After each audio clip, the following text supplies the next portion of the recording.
Yo, what is going on, people? Welcome to Throwdown Your Questions, episode 396. I'm your host, Tony Polanco, and tonight I'm joined by Chris Seeley.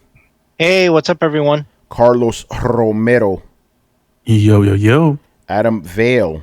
How you doing? Brett Murdoch. Present. And Brian Manjoma. What up? Before we start, Brett, how you feeling, brother? Yeah, Brett, how you feeling? I'm still dying. The Rona's still got me. God damn you, Oh, Rona. that sucks, man. Piece of shit. Like, by the way, people, Brett even had this on the last episode. That's why he wasn't talking. People are like, yo, what's going on with Brett? He's not arguing. Yeah. It took me, they found out how to take me down a peg or two, man. I think I cleared the 5-day mark today. So technically, I believe I am no longer contagious. And I can put on a mask and go get groceries and shit if I need. But, like, now I feel like I had the flu. I have, the flu a little bit. Like, this feels like what I'm used to being sick feels like. The first 3 days of the Rona, I just felt like I got beaten and dragged behind a truck, man. That shit sucked. Blitz said that Jim Ryan got you. Dude, yeah, exactly. That's old Tony. He's hunting for me. He knows. Yeah, he knows, man. He knows. But, we're glad you're here, Brett. And, if you don't feel like arguing, that's cool, too. We just like having you here, I feel a little like arguing. Well, I have a little piss and vinegar. All right, man. Let us start with some questions. We got a couple of hot ones from J Shep today, So who's the one that got the hot fire last week? Was that it was J him? Shep? That was him. I thought it was Kishak. Yeah, he was dropping some bombs with the questions. Yeah, he said he was drunk. So, Oh, man. yeah, he went off. It's like, tell me how you really feel, bro. So we'll start with his questions. Okay, putting the rivalry between Sony and Microsoft aside, Activision Blizzard completed an internal investigation which revealed that despite many allegations, there was apparently no quote-unquote harassment that was ignored or unpunished by the company. Multiple studios within the publisher have unionized with more to follow. Bloomberg recently reported that Activision Blizzard outperformed their quarterly bookings over their anticipated numbers. They're worth at least $70 billion. Remind me again, why does Activision Blizzard need to be bought? Is it because Microsoft needs AAA games? All right, let's stop right there because there's a disclaimer. Here's something that people think. Yeah. They think that Microsoft went to Activision and bought them. No. Activision went to Microsoft, and as we said this before, Microsoft wasn't going to be like, oh no, we're not going to take you. Of course they're going to take them. Yeah. Of course. So the whole premise of the question, obviously, thank you for asking it, but it's faulty. It's not that Activision Blizzard needed to be bought. They were selling themselves, were looking for a buyer, and Microsoft bought them. It's as simple as that. Also, there's a couple of assumptions there. I just want to point out, just because any good debate, yeah, you gotta attack the assumptions made by the other party. So 2 things. 1, how are you valuing things? $70 billion is a lot of money. Right? Keep in mind, Bethesda just got bought for like $7 billion. 7, no 0, just a 7. All right? So $70 billion. I don't even think a lot of us can comprehend that level of money. Like, you don't know how high a number 70 billion is. I don't care how. They could have manufactured Jesus. $70 billion is a lot of fucking money. Probably I'd argue too much, but the bigger one is, like, newsflash, a self-appointed internal regulatory agency finds nothing wrong with their own behavior. Come on, man. That's a good point. Yeah. It's like, what's his face? Baghdad Bob, right? Nothing to see here. Everything's good. We have a bunch of bombs going off behind him, So, yeah, Brad, I'm glad you bring it up because, yeah, we shouldn't take those claims really that seriously. It's within, But again, I reject the premise that Activision needed to be bought. No, they were selling themselves, And Microsoft would have gonna we have enough studios. We're good. They're not gonna do that, Tony, here's where I disagree. Right? They do need to be bought. They're not producing as much as they used to, right? But more, their reputation was taking a huge hit.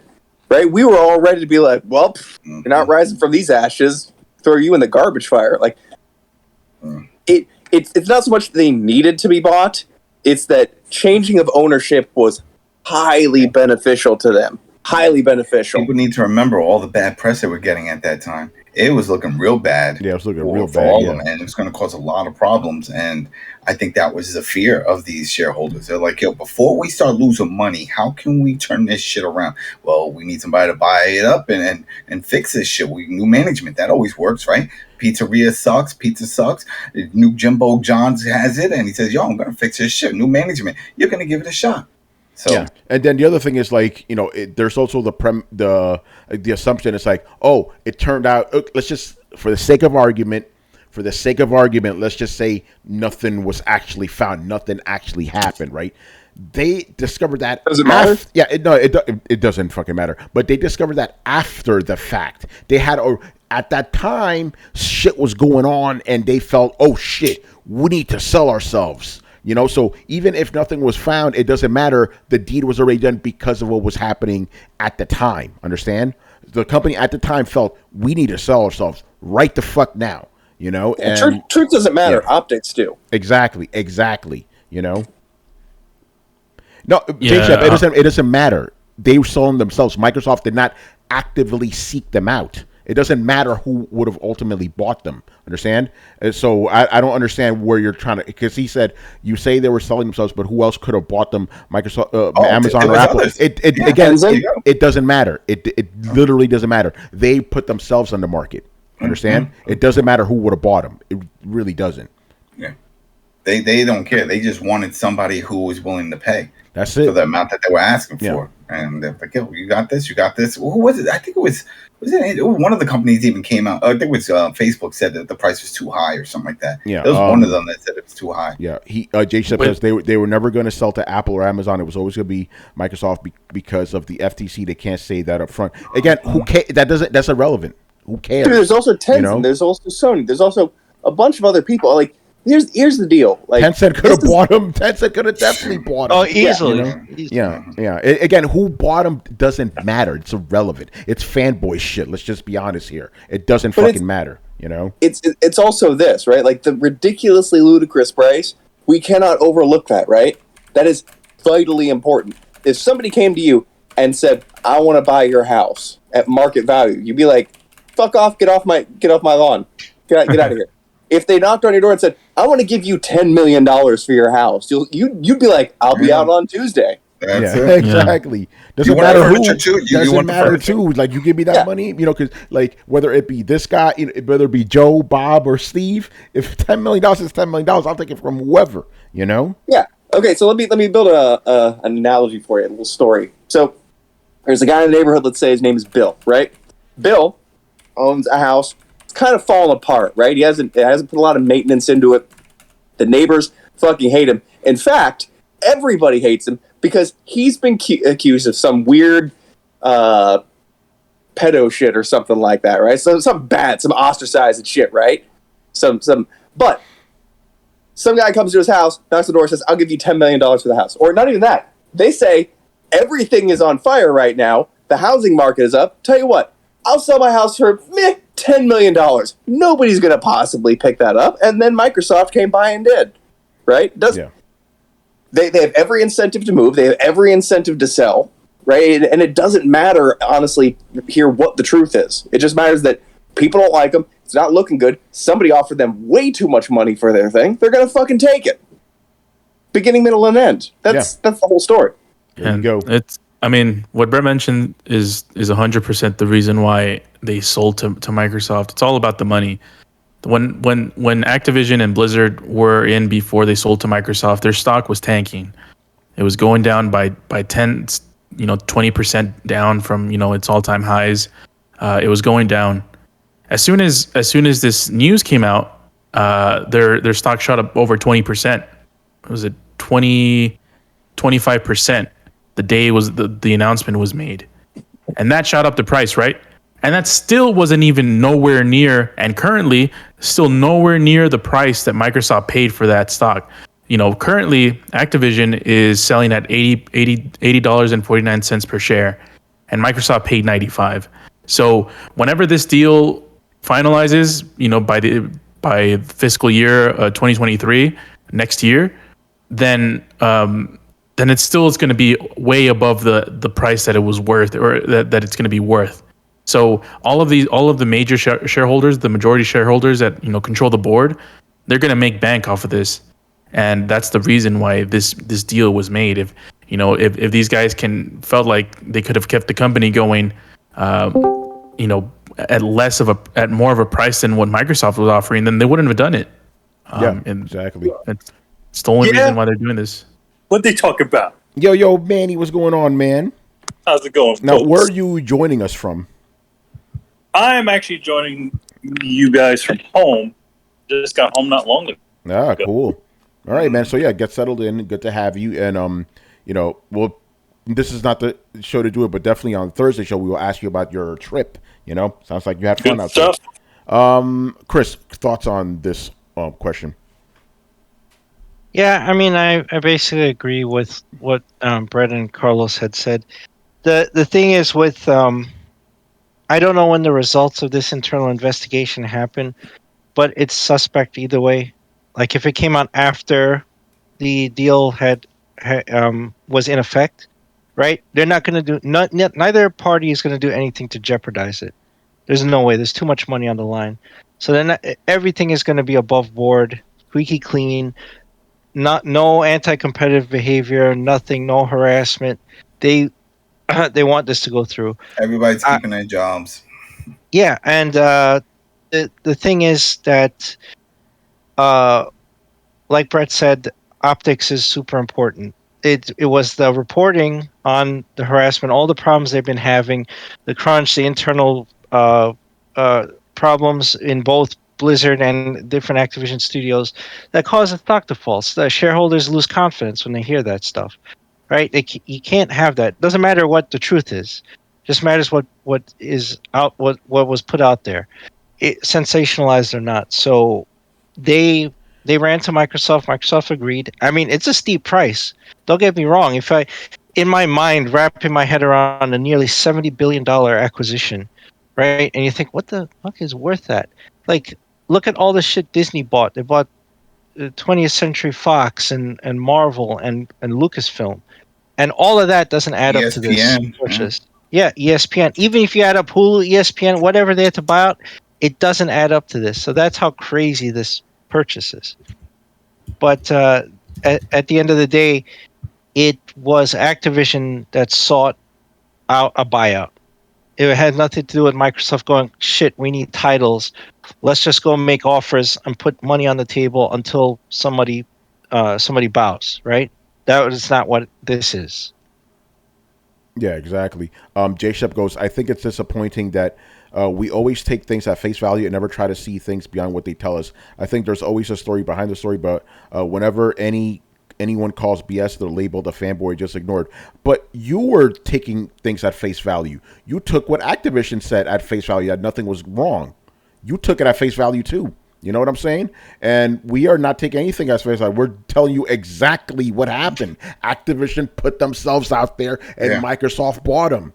That's it. There's no conspiracy here. Yeah, this is there was pretty others that straightforward. came out. You know, there's other companies that came out that said they heard the pricing and they were offered it. It was just too high for them. Yeah, It was and just too Microsoft high. had the fucking money. You know, it's That's just it. that simple. It wasn't like, oh, we need more games. Obviously, Microsoft does need new games, but that's a whole other story. You know, this is beneficial to them for obvious reasons. The fucking company does not have enough AAA games. That is a fact. But Microsoft wasn't going, oh, we need to buy Activision. No, they were probably like, oh, shit, they're selling themselves. Buy those motherfuckers. You know? Like, that's how it worked, you know? All right, let's move on to the next question. Also, a little bit of a hot one. Mr. J. Shep. And J. Shep, shout out to you, brother. Nah. You know? Yeah. When was the last time you heard anything positive about PlayStation? He said Sony, but I'm going to assume you mean PlayStation because we're not going to talk about the whole company here. I don't mean game releases. I mean anything that's just positive. Okay, before we go on, I this is the feeling I'm getting from this question, right? It's kind of like last generation. Remember, Throwdown has been around for 10 years, right?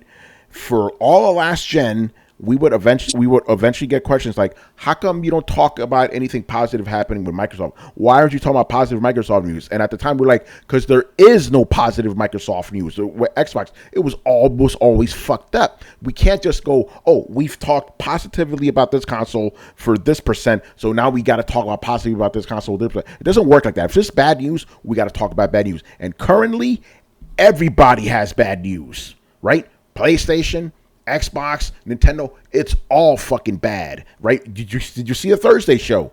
Everybody's hurting right here. So we can't report on good news if there is no good news to talk about, right? What's going on with PlayStation? You can't buy the consoles. There's no fucking games for it. You know who else that is in that situation? Xbox, Nintendo. So you can't try to look for something that doesn't exist. If you could tell me some positive PlayStation news, please tell me. I want to hear it, because right now, the way I see it, there's no good news in the industry at all. It's all fucking bad. You know? Yeah. Did the question say news?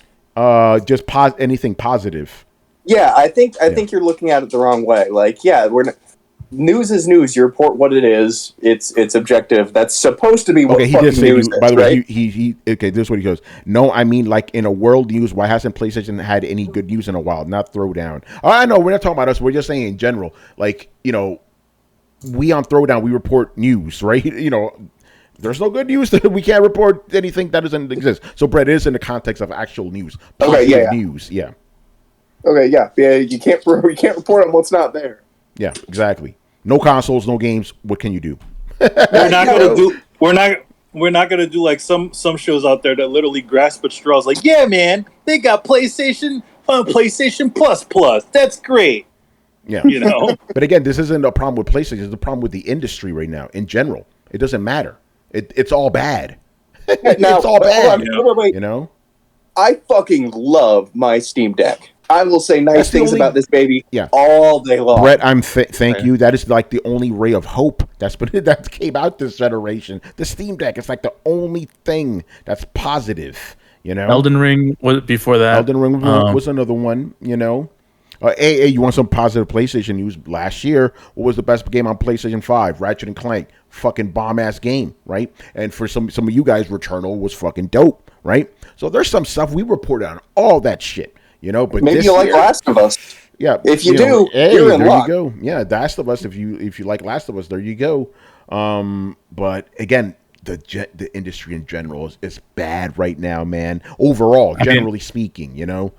See, Tony, being the unrelenting optimist that I am, I will have to say there's nice things that get said. The problem is that it's normalized, right? Like if I say Sony delivers the best first-party experience in the industry. Right? What about Nintendo? You know, fuck Nintendo, all right? But if I say that, that's not really... A lot of people are like, well, that's not a compliment. That's not saying something good. You're just telling how it is. Like, that is still an opinion, right? It's an opinion that a lot of us share, but it's still an opinion, right? So Sony has cemented their place at the top of the pyramid, right? It's tough to throw compliments at something like that because they're doing objectively well. Yeah. You know what's funny? One of the positive things that we went over, we dealt with the last couple of weeks was the Turtles. You know, Shredder's Revenge. Like, we love that game, but it's like we can't talk about it more than the actual length of the game was, which was like what 2 hours. So it's like there's just so much we can squeeze out of that topic. Yeah. Yeah, so I don't know if we answered the question to your satisfaction, but it's like I don't know what you want us to say. There is no positive PlayStation news. There isn't. Yeah, Ray's good. Ray's fantastic. It's unfortunate, but I mean, it's just the way things are going now. We're just sort of hoping that we get out of the whole slump. Yeah, and again, that's not the problem with PlayStation. Problem with the industry. You know. Yeah, maybe you should have been more detailed. Jason, we're not gonna bust your balls, bro. He's like, maybe man, it's all good. No, he said maybe I should have been more detailed. I mean, what do you fucking say to Sony though? Like, I mean, that's Yeah, like Brett, hold on. that's I'm just imagining like somebody's poking up. Hey, make more games. Like, what do you do? dude, it's like looking at the kid of a Tiger Mom, right? You're like they're on honor roll, they're on like the fucking archery team. Like, what do you want me to say about this shit? They're killing it, but like, come on, we know this. Yeah, What are you gonna be like? Oh, it's really great. Little Jason's in soccer practice. Like at that point, there's not a compliment you can make that's going to live up to like just stating their accomplishments, and that comes across as such fact. You know what I mean? Yeah. I mean, hold on. Go ahead, Carlos. I got to read Piggy Dance thing after this.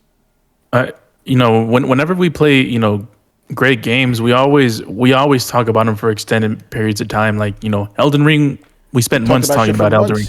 Yeah, Monster Hunter, we spoke months, and then Brian started playing, and he even extended that. So it's like, when we play great games that, that are altering, changing the quote unquote game, it's like, and then we love, like, we'll talk about those. At the end of the day, games is what drives everyone's passions here.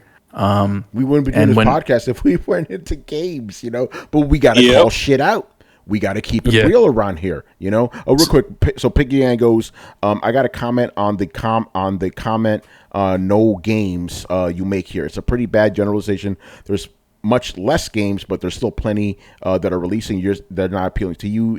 There are no big AAA games. Now, remember, and I said this before, have to say it again. When I say the statement, or any of us say the statement, there are no games, that is absolutely a generalization, right? It's a shorthand. You can't just be like, actually, there are games here, there are games here. No, fuck that. Listen, we got a certain amount of time. We got to get shorthand. When we say that, we mean the big AAA games. No one can dispute that those are in short order. Obviously, there's games coming out. Like, you would be stupid to believe otherwise. Like, if you go out there and you actually say there are no games coming out and you believe that there's zero games, you're a fucking moron. We're using that as a shorthand. Just get that out there. Anyway, go on. Yeah, exactly. It's just. And Piggy, not you, by the way. You're not a fucking moron. We fucking love you. We're talking about those fucking idiots on Twitter. Who literally take everything literally. What do you mean no games? There are games. I just played this one today. What the fuck are you talking about? Like, exactly. Bitch, I'm talking about generality here. We're talking about those cornerstone games, the things that people are regular people see and get them to buy those games. There's no, at this point in time, there are no flagship titles. Yeah, exactly. Those big, the flashy titles, the ones that are shiny, the ones that have the thing, and we haven't seen enough of those. Flagship. No, flagship. I thought you said flashy titles. No. Hey, those two. I was just trying to put a point on it, Manny. Yeah. So I mean, yeah. So it's at this point in time, there hasn't been enough of those, and there haven't been enough sort of close to each other. I feel, again, we always said this, where it's like after PlayStation essentially blew their load, they were done, right? 2020, 2021, and then that was it. But you can play you can't go play Stray. Stray's a nice game. Yeah, go play Stray. There you go. Go play the cat game. Go play the cat. Yeah, there's games coming out. It's just the big marquee games. They're in short supply. I'm gonna say this: like all those smaller titles and indie titles, those are totally filling in the gaps. Yeah, they are. Of whatever's like they're depending even more on them to fill in the gaps between those big cornerstone games. Yeah. All right. Good stuff. Let's move on here.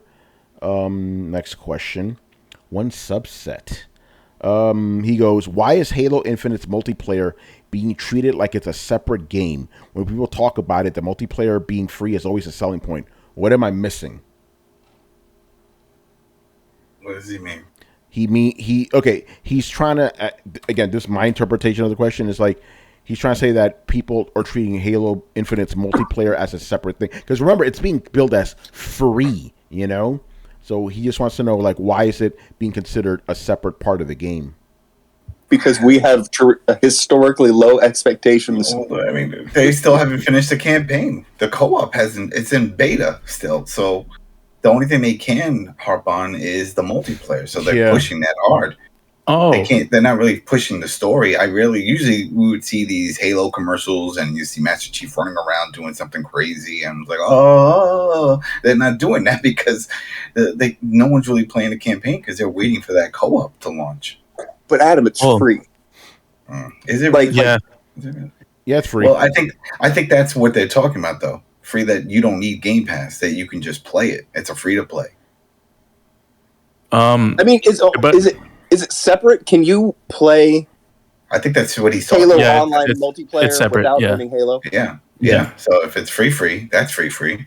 That's a huge difference, right? Yeah, like that is actually free, and that's why it's being considered its own separate thing because it's being released as its own separate thing. Mm-hmm. Yeah. Well, that's what I was going to say. Warzone free. Like one subset. The reason why it's being treated as a separate game is because it really is a separate game. They're trying to their whole focus here the whole time was the multiplayer part. They wanted to make that's why they made it free to play. They wanted to get those microtransactions in. They want to get the seasons and all the DLC and all that stuff, where they sell skins and all this stuff to make, the most money. I feel like the single player was just there because they didn't want the ramifications of their not releasing a single player for a Halo game. If they didn't do that, the backlash would have been too much. That would have killed this multiplayer from day one. But they have to do the campaign, not just for that, but just for the show. No, they don't. You can't, they have a TV show. You can't have a TV show about. But it has nothing to do with. It has nothing to do with what's going on in the campaign. But it does everything. It's a separate story. It's a separate story. But that's the whole thing. There is a story. If you have none, and somebody jumps in, I'm like, "What's this? Oh, it's Halo. Oh, you mean the multiplayer game? It used to have a story. But there's. Yeah, that's what this is about. Why don't they do it anymore? I don't know, but we got a TV show. Want to watch it with me? No. But they're none the wiser though by playing the single player in this game. It doesn't tell them what Halo is. That's what the story is. The lore. We do know about Master Chief. We know about the destruction with the Halos and the creatures. That's the storytelling. Yeah. Multiplayer is just go kill the aliens. No, but we know that from the original games. We don't know that from Infinite. Infinite does another side story to the game that has nothing to do with whatever the TV show is. It's a separate story. But it's a spin-off. But still, nonetheless, it's still the story. That's what I'm saying. It's still a story. If you have a game that has no story, let's say if this version came out, no story. TV show is out. It's telling a story. Somebody says, "What is this?" Right? Oh, it's based off the game. I was like, all right. They look it up. They're like, all right, I see game multiplayer. All right, you shooting some alien. What's the story on this? Oh, well, the other games had a campaign, and that's what this is piggybacking off of. The show is piggybacking off of all the other campaigns that were for them. Why did they? It brings a whole. There's no way. There is no way. I could never. Yeah. The show is piggybacking off the IP. That's all it is. That's why this show exists. Because they can name it Halo and try to. If that's the case, then none of the characters would be from the series. Almost all these characters. Yeah, but the characters already existed before Infinite even came out. But they're from Halo. Not all those characters in that show are from the games. They're making up new things. I think it's just. I don't think it has anything to do with the games. It's all it is just using whatever content from the games to create a narrative. It hasn't even been said that is even canon to whatever the games are doing. Wait. The developers, the producers themselves said that the show they has never played a Halo game. They said they have never played. Yeah, it has nothing to do with Halo. It's just like the Resident Evil movies. They have nothing to do with the games. They're just playing member berries with things that you remember. Or everybody's favorite, the MCU has nothing to do with the comics, See, but it still doesn't make any sense like that because who is the lead in the show? It's Master Chief. Yeah. It's no, Adam. We're just saying it's not canon. That's all we're saying. It's not canon. That's fine. It doesn't have to be canon, but it is telling a story that is similar from the Halo stories. Sure. It's still talking about. That's what I'm saying. They kept the fundamentals. They kept Master Chief. They kept the Doctor. They kept the goals, the alien types. Unlike the two other tries when they totally made up a totally new character that had nothing to do with it. Yeah. I mean, they do it all the time. It's like, think about it. Like when you get a Spider-Man movie, what do you get? You get Peter Parker bitten by a radioactive spider, Uncle Ben dying, all that shit. If they don't do that, then it's just a knockoff Spider-Man.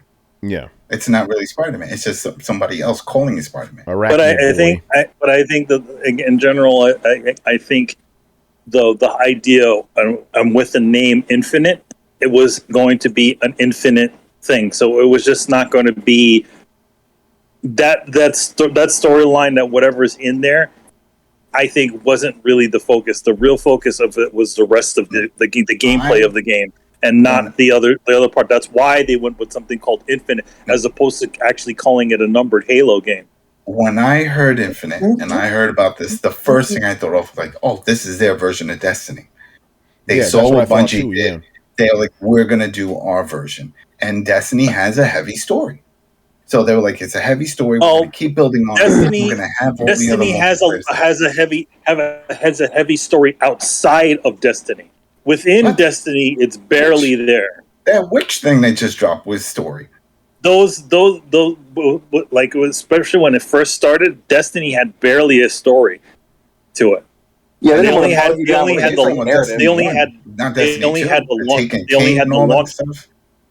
the launch pad of whatever it was. So I think the thing about it is that when you do a sort of infinite game, you actually don't need to do a full on plot.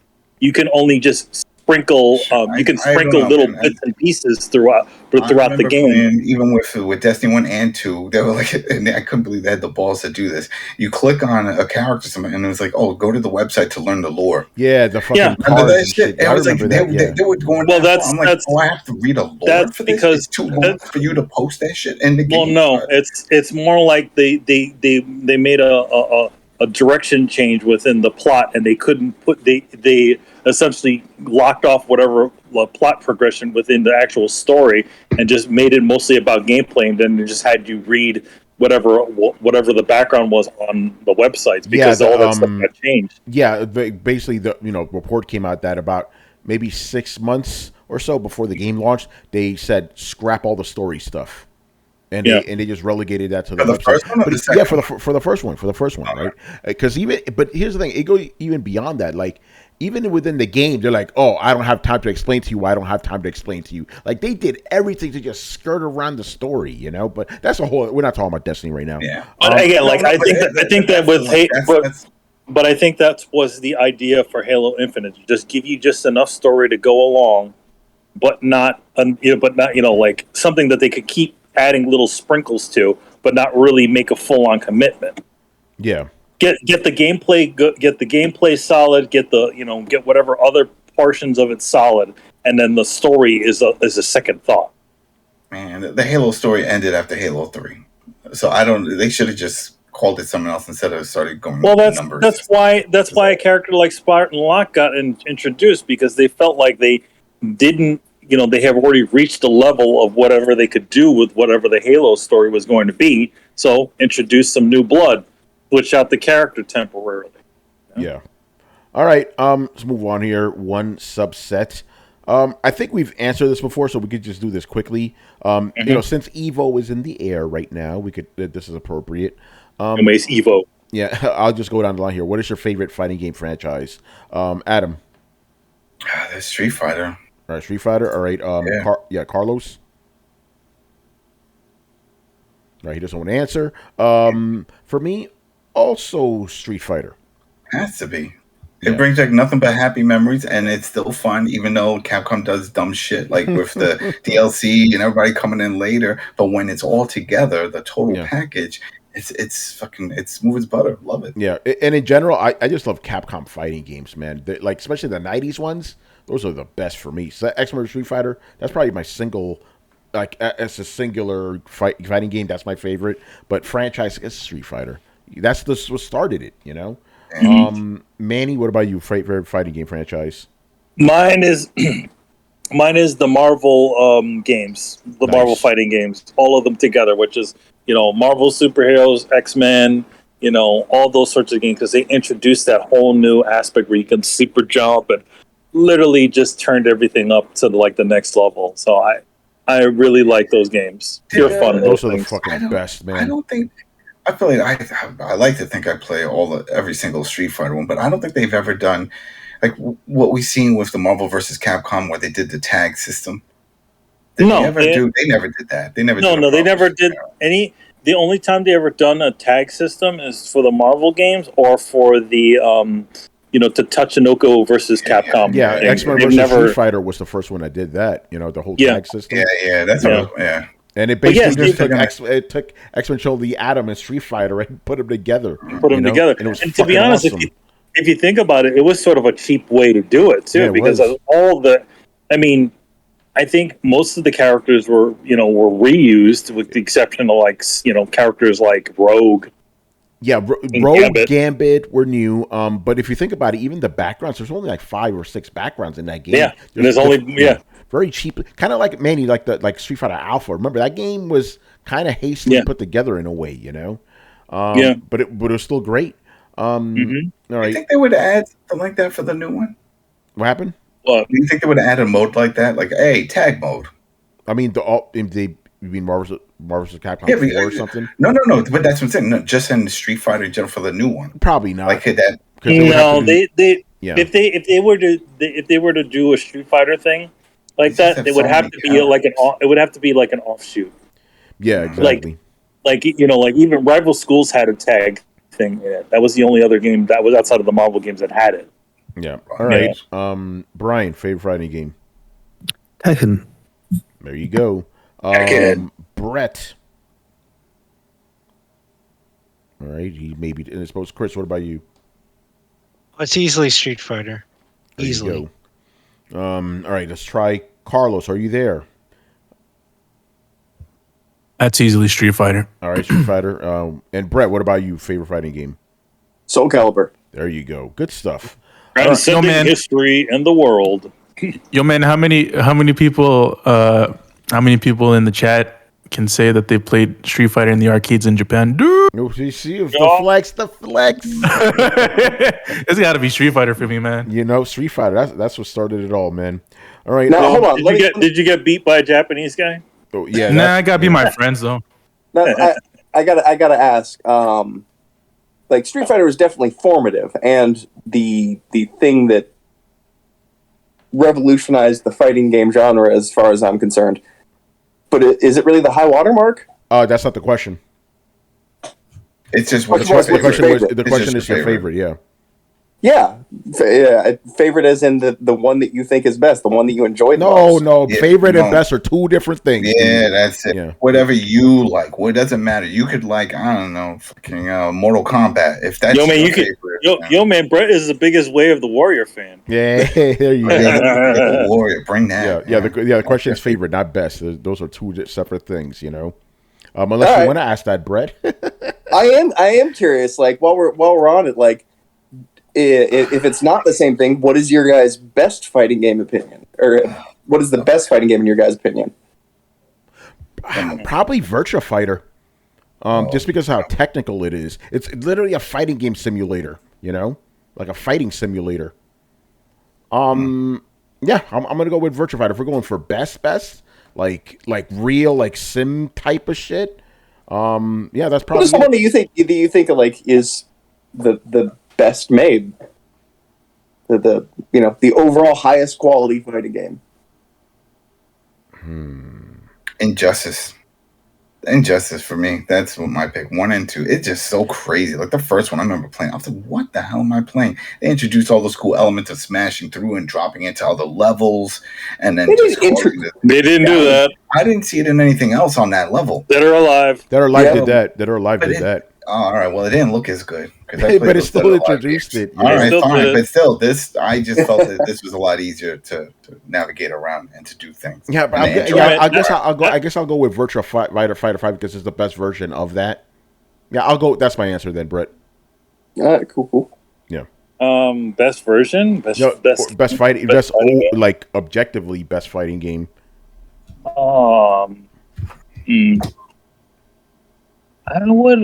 To be honest, I would go with Street Fighter 2. Which version? I'll go with the last one, Super Street Fighter 2. Yeah, that's a good candidate. Because they had all that time to reiterate until they sort of, shined it up to its highest level. to be honest, also, man, Street Fighter Alpha was also pretty good too. Yeah, I like Street Fighter. I would say Alpha 3 is really good. Yeah. Yeah. My problem with Alpha 3 is the fact that the throw button is 2 buttons. There's no, you know what I'm saying? Like, you have to press 2 buttons not at the the same direction. time. I didn't like that. I think Street Fighter Alpha. Hold on. Alpha 2. I think Alpha 2 is probably Alpha 2. the best objective Street Fighter. I think that's the best Street. I know motherfuckers are, what about 3? Fuck that. You know, I think it's Street Fighter Alpha 2, probably the best one. I feel like the Alpha games, at least up till 1 and 2, they were a lot looser on you. Like, you didn't need to be so pitch perfect precise with those. I feel like that's one of the things that was, at least with the older Street Fighter, where you literally had to do a perfect down forward, to do a Hadouken. Mob Hits, here's the thing. We like Mortal Kombat here, but nobody here is going to say it's one of the best fighting games. No. Yeah, I can't say that. No, it's not. The controls were never... Even back then, man, you remember that? We were like, hey, we like Mortal Kombat because it looks real, it's violent, but Street Fighter plays better. It always has. You know, what about the new Mortal Kombat, though? They did overhaul. They are they're definitely the best Mortal Kombats out there for sure. And they said they ripped off Street Fighter. Yeah, that's what they said. They ripped up the 3D Street Fighter. They literally pulled the game apart and figured out how it works. But even the new Mortal Kombat still have that stiffness, that the games always had those. And even as I call them, the dial-up combo, you have to do combos and shit. Brett, you know exactly what I'm talking about. Nope, I know. But good games. Mortal Kombat's fucking dope. No one's taking anything away from Mortal Kombat, but I mean, talking about the best? Nah. But it is obviously the most successful fighting game franchise of all time in terms of money. That's no one's disputing that. But and their story mode is pretty much what essentially defined the generation. Now bring up Smash Brothers into this conversation. If you want my answer, what the best fighting game is for me, it's Super Smash Brothers. I'm not gonna get into it. You guys know how I feel about that. Super Smash Bros. It's fun, but I wouldn't put it in that one. No, yeah. No, I was gonna say the reasoning is because it's the best selling one. So objectively, it's the best one. I don't know about that. Mechanically, though, I don't know about that. That's how I'm judging it. But yeah, but in terms of, even though that's not a fighting game anyway, so I don't count that. But that's a whole other story. Let's move on, man. Kiss Shack. What's going on, man? So he goes, if Game Pass were to become the de facto way gamers play games and forces Sony to change its business plans, I think Sony would start a race to the bottom by radically changing from charging $70 for their titles to instead making every title free to play. How do you compete with Game Pass, which almost feels like it's free, by making everything actually quote unquote free and filled to the brim with microtransactions? It works for Riot. What do you guys think of this outcome? I don't know. I mean, we don't know what Sony would do, but I don't know if they would go down that road. Yeah, he wants to know, is this a likely outcome? Yeah, I don't know. I feel like at least for now, and when this may change, but I feel at least for now that the way they sort of do it, they do it is they're not going to. I don't think they're going to change that much because it seems to still be working for them. The whole idea of a cornerstone AAA and all that sort of stuff. But again, I think that they will, like, if Microsoft's thing is starts really doing gangbusters, which it hasn't yet, I think that will make Sony reconsider what they're doing and essentially do it like they did with like PlayStation Plus. Yeah, even now they're trying to. Their hand at it a little bit. They're toe dipping right now. Toe dip. Get that on a T-shirt. Toe dip. Yep, they're toe dipping right now. They have it. They have the thing there waiting for them to pull a trigger. So they keep dipping their toe in, and then when they start seeing Microsoft really start making some serious money off of this thing, that's when they'll start to aggressively pursue it. Kind of like the way PlayStation Plus started. Where they... you're right. It's still a big deal that we're even seeing PS3 exclusives on PC. Like, that's huge. PS3 exclusives? PS4 exclusives. PS4, just PlayStation. I was about to say, what PlayStation 3 games are on PC? Well, I mean... I think the reasoning for the PlayStation's exclusives on PC is to essentially squeeze some more money. Yeah, squeeze some more money out of a dry turnip. Because again, are you guys out there buying 10 more copies of Horizon Zero Dawn 2? Because most people don't. Once they finish the game, that's it. So why not serve up one? Yeah, why not serve up the to the PC folks?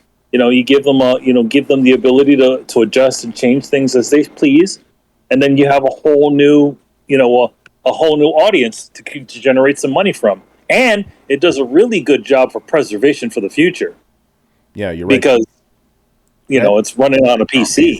By the way, I love the fact that Sony, I mean, it was Insomniac, but I'm pretty sure Sony, agrees with it. They were like, "Hey, Spider-Man on PC, you could play it on Steam Deck." Mm-hmm.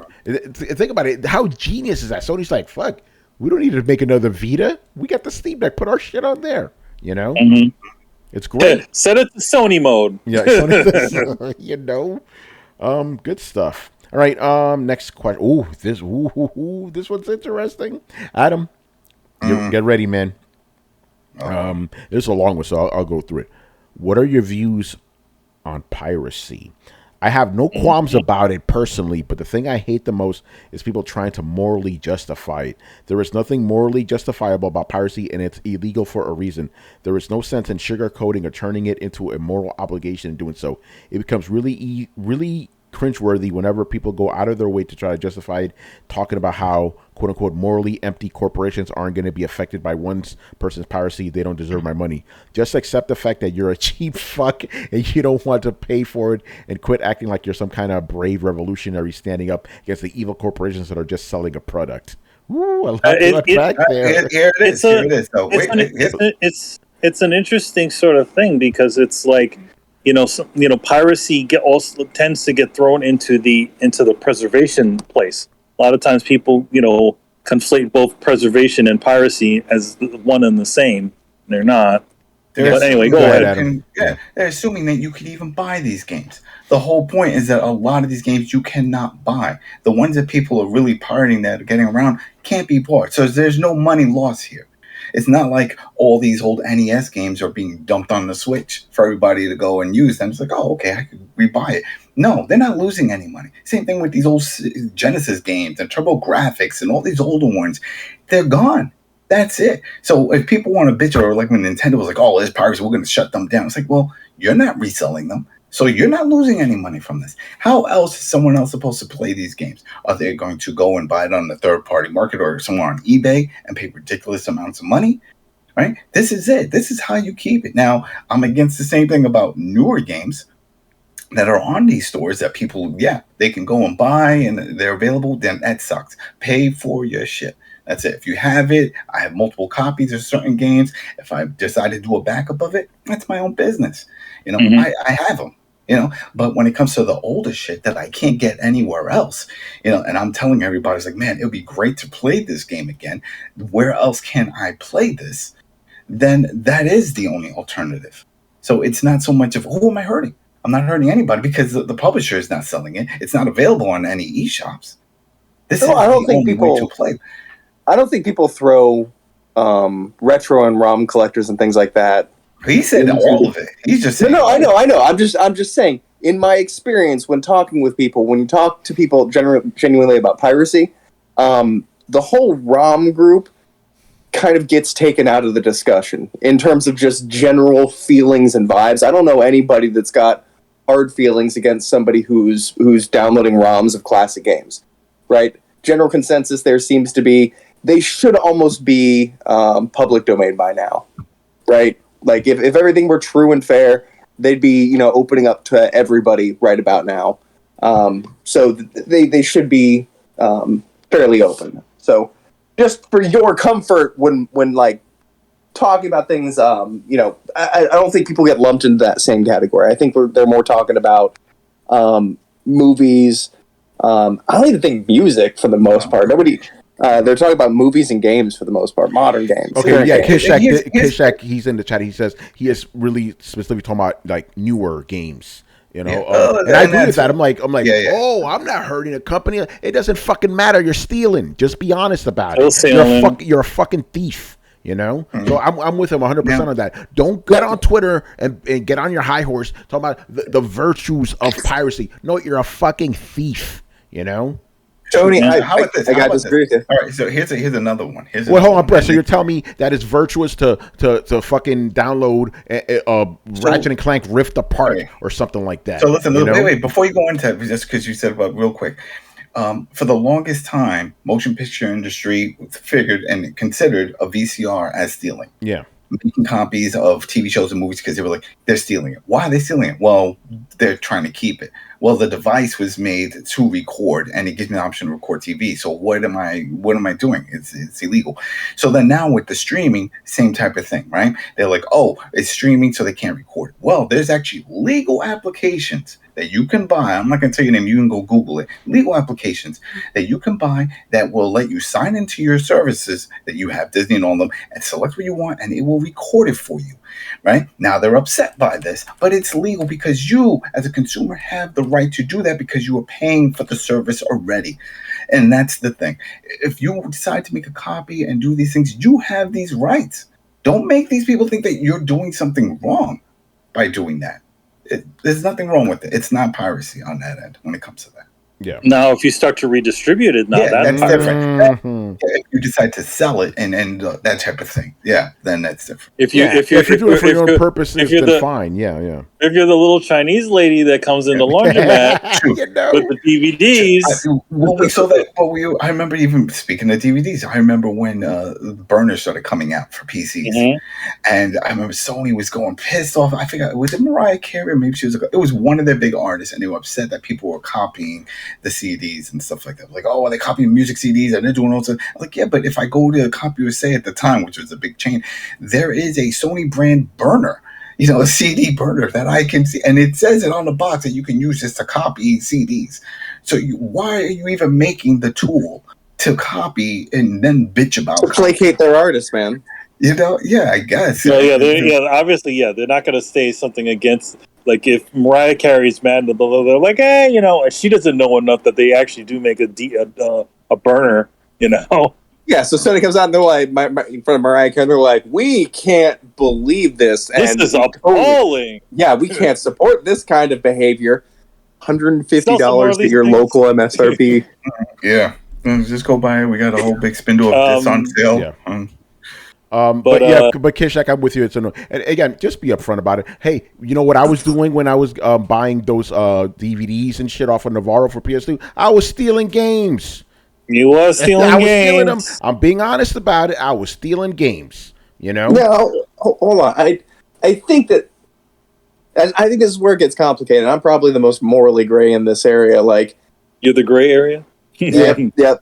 I don't know that I would call it theft. It's somewhere between theft and not theft, but this is an intangible thing, right? You're not stealing a product so that nobody can have it.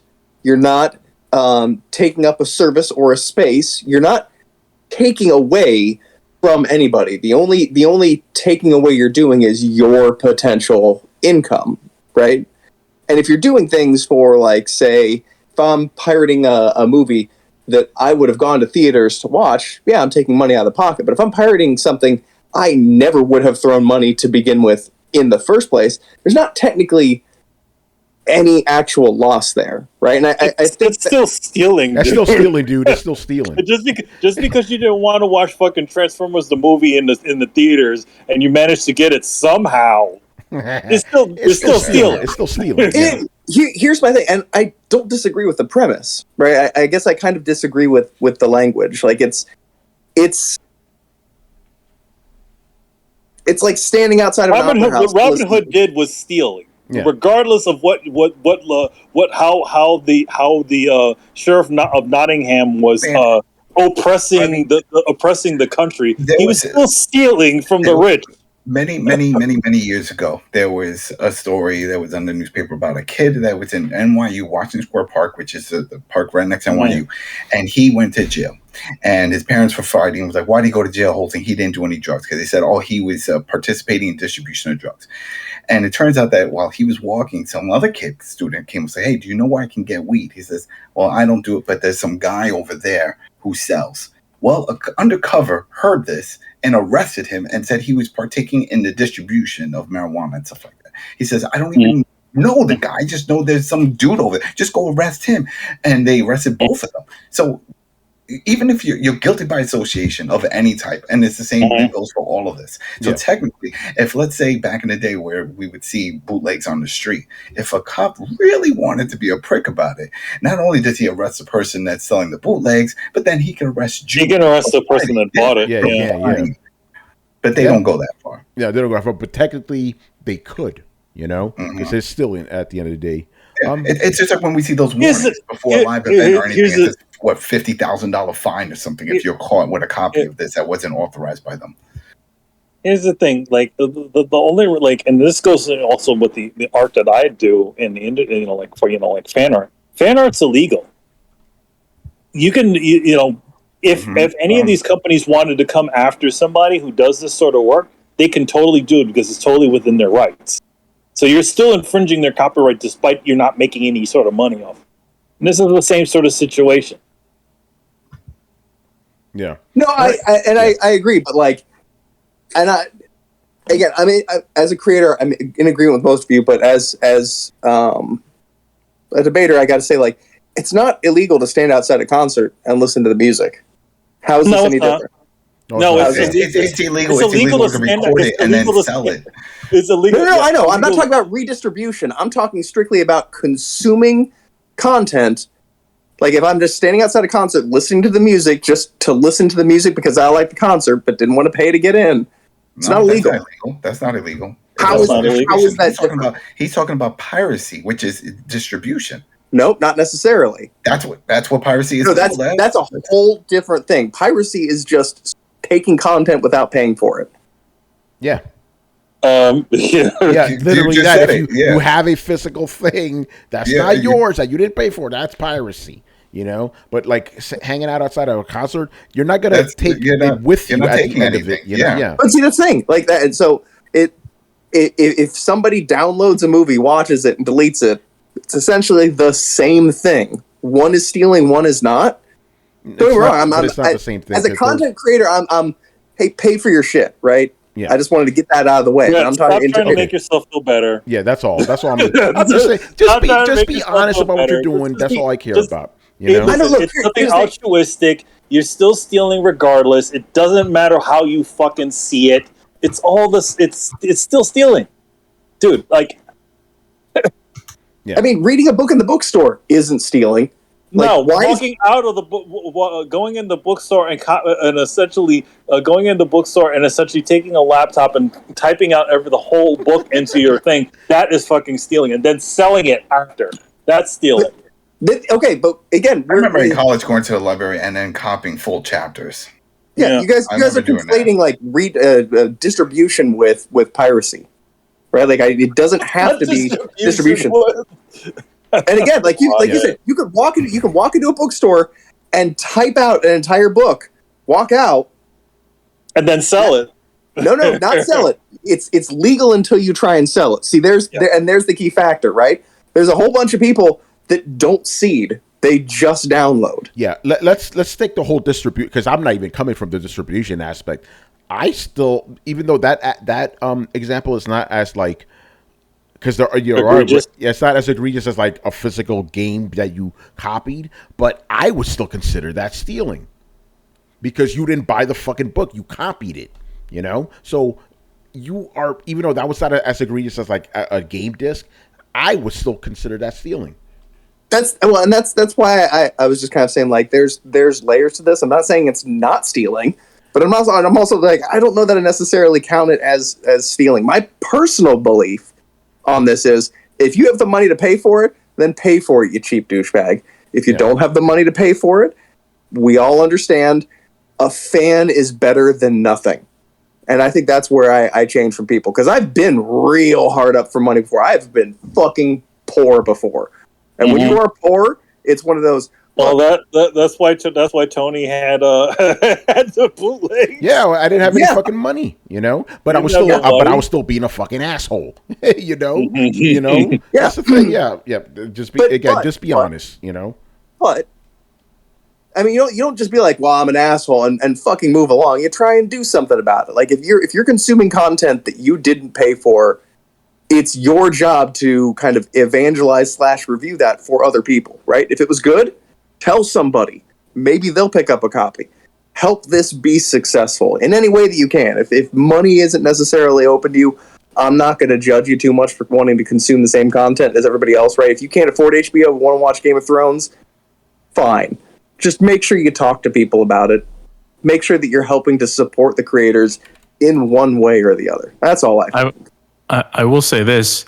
I feel like there's a thin line when it comes to that kind of stuff, because what makes it, what makes the threshold only going to be video games? What about other types of things like clothes or cars? We're talking about video games in this context, but I feel I'm saying, the difference is you can't download a shirt. Like if I could walk into a store, you can manifest a perfect copy of a shirt and walk out with that. Sure. You can download the image and then print the shit. Yeah, you can download the image and put it on a shirt. People do that shit all the time. All the time. I'm not saying the means by which you attain this is the same, but I'm saying the inspiration by which you attempt to get something you want is the same. But I'm saying, like, I think there's a difference when if I take something and then it's not there for the next person, that's very different than copying something that is indefinitely copyable. Right? Like, I can make... So you're against music piracy then? Not really, no. Okay, because that's... digital music is infinitely available, just like digital games are infinitely available. I'm saying I'm against stealing a shirt, because then that shirt is fucking gone. It costs somebody something to make that specific shirt. Yeah. And now that specific shirt is not there to be sold, right? That person, you have lost money, and people have definitely lost money, right? Now, if it's a song, I don't know if you were going to buy that song. I don't know if you were going to buy that movie. Maybe, most likely you weren't going to pay for HBO to get Game of Thrones, right? Like that's the biggest one that I see is big shows that are releasing weekly that people want to talk about because you're going to get fucking spoiled. Somebody out there is downloading The Boys because they can't afford HBO. I don't care. Hey, Chris, you remember what happened to us? Oh yeah! Oh man, with Game of Thrones. Yep. Oh yeah! Was it WB? They weren't happy. No, HBO wasn't happy. HBO wasn't too happy about certain things that were going on. Yeah, we won't talk about. We will not talk about that. We'll not talk about that. I'm talking about that. Yeah. Yeah. I mean, I see what you're saying, and by the way, I feel like no one is holier than that one in this show. That's what I'm saying. Keep it real about what you're doing. Keep it real about what you're doing. Yeah. That's all I'm saying. Just call a spade a spade. Yep. Yeah. There's one person out there who just has like the light behind him, like, I buy all my stuff. I kind of want to share a story, a little bit of an added story. So I used to work at a game shop, right? And I had a manager who was deeply troubled. A lot of problems going on there. But it kind of manifested in this. He believed he was some sort of evil genius kind of thing. He got a kick off of being smarter than other people and kind of fucking them over, even down to the point where he told me and encouraged me to actively steal from the customers, right? Whoa. Not necessarily a huge fan, but if you brought in a series of games, he'd slip a couple off to the side and then just pay for the rest of them and then cash that shit on his own, right? And I think it all solidified. Like he was my manager, and he had me pick him up from work for work one day because there was something wrong with his car, and I saw his house and I saw his life, and man, it all kind of clicked. He was just this terrible failure of a human being with an incredibly ugly girlfriend living in a trailer, and he was really getting off on being smarter than somebody. He wasn't. He was just a deeply troubled individual. But I think that's kind of a macro example of the kind of stuff that we're talking about. There are people who are like, look, I can't afford this shit, but I really want to watch the show. I don't think that those people are bad, but they're not necessarily the people online evangelizing it. The people online evangelizing it are like this guy. They just get a kick off of sticking it to somebody, being smarter than somebody. And the truth is that they're just a calculated loss that these companies are willing to take. They're not smarter than anybody. They're there by the good graces of the movie companies who don't think it's fucking worth hunting them down anymore. That's the truth. I want to find them. Yeah, that's the truth. You're not smarter than somebody. You're just too small to matter. All right, man. Let's move on here. I have a few things to add. Go ahead, Brian. Go ahead. Go, Brian. I just feel like this whole question is just full of so many layers that there's no real clear-cut answer to anything. It's kind of like someone walking up to you, Brett, and saying, "Oh, Brett, can you do me a tattoo?" Like, surely if someone asked you that question, you were like, "What?" It's like, but what? What do you want? Where do you want? Like, what colors do you want? How complex do you want it to be? Do you want the whole thing? Do you want half a thing? Like. What do you want? Like it's not a simple answer to give. It's a very broad question. That's like just dumps everything there. Brett's good at Brett's good at mind games, though. He can manifest an idea with them. That's one of the things that I'm known for with my clientele. You don't have to bring me a whole idea. Just bring me a kind of a generalized half concept. I'll take care of you. End games. Yeah. So. Again, there's just so many different things to add on. So let's take everything that you guys have said, but then also there's added layer of DRM, because with piracy you get around the idea of DRM, which for big companies is a bad thing, but then for us it's actually not that bad because you get access to the actual game, and in some cases DRM actually makes the game worse. It's been noted down. I don't know which one it is. I think it's the new Sonic game. The new Sonic Collection game is hindered by the DRM. What's the name of that one, Brian? Denuvo. Yeah, that one's fucking trash. Yeah. I think that's the one that Ubisoft uses quite often. And and it's been noted to slow down games, and it's not that great. So you can argue that, hey, like I am paying for the game, but yet my experience is being hindered because of DRM. So I want to get rid of that. So you can bypass it with piracy. And is that wrong? Is that not wrong? Wasn't one of one game that was so hindered by DRM that it was hacked into, and then Ubisoft used the hacked version because they couldn't pull the DRM out of it? That sounds familiar. That really does. I wouldn't be surprised if that was Ubisoft. That sounds like a Ubisoft thing. Yeah. But yeah, it's just so many weird facets to it. And then you get to, again, the preservation argument of games. Mm-hmm. Like, we can all sit here and say that it's wrong to pirate, well, if it's possible, it's wrong to pirate the new Ratchet & Clank. Everyone can pretty much agree with that, right? Yes. Yeah. Makes no sense. Just go out there, buy it. Well, you can buy a PS5, but still, go out and buy the game, close enough. But, for example, the first Ratchet & Clank, which was on PS2 or something, it is wrong to pirate that, because I'm sure that you can't just go out to a store and buy it. The only place you can possibly get it is on eBay or second-hand stores. PS Now, I believe, has it, if you subscribe. I have no idea. So I think so. I could be wrong about that, though. Let's just say that it's not there, for the sake of argument. Okay, So if it's not readily available for you to purchase, is it wrong to pirate it? Again, that's when we get to that gray stuff. And this is what I mean by area.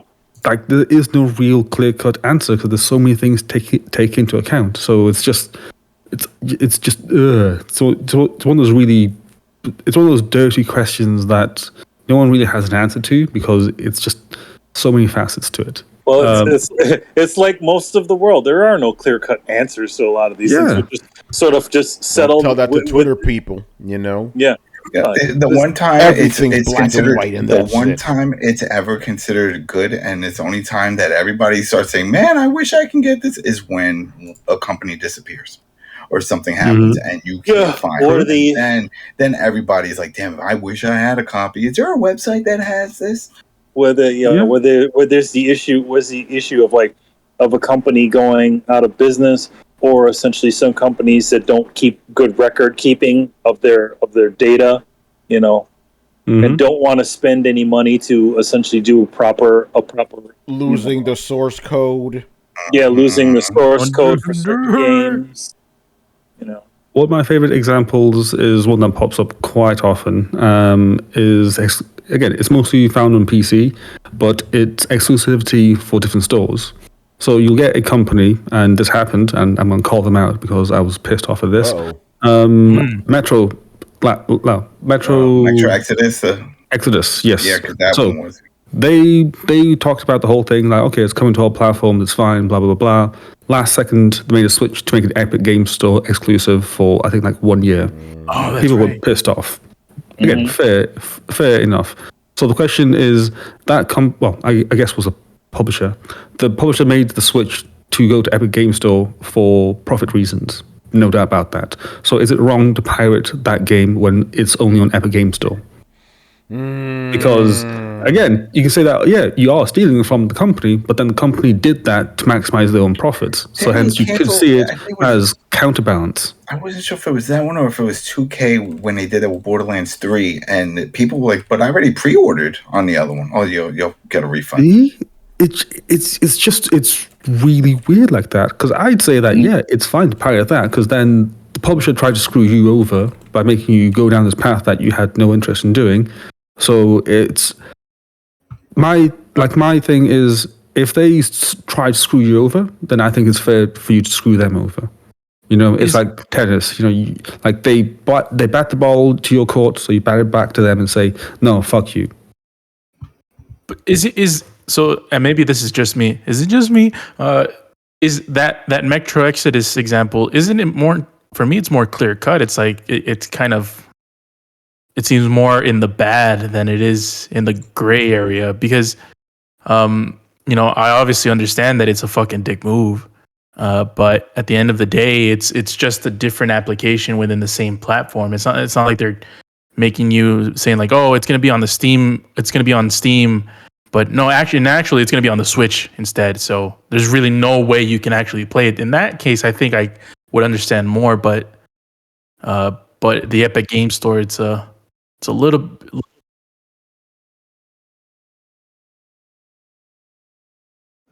Yes. However, let's assume that the person had pre-ordered. Again, you could still pre-order it on Steam like 2 weeks before, and then made the switch and said, no, you Steam guys will have to wait a year. Epic Game Store gets it on launch. Did they still get your money? Yeah. Oh, but my bad, guys. I muted myself. I just said I just repeated what Carlos said. If it's on a different app on your computer, is that really that inconvenient, Brian? Like, instead of opening up Steam, open up Epic instead. Is that really that inconvenient? It's not the idea of ease. It's just the idea of the policy behind why it was on a different platform. It's a bullshit policy. I agree, but at the same time, you're not being prohibited from playing the game. You're not really going out of your. You're not going out of your way to open up a different app.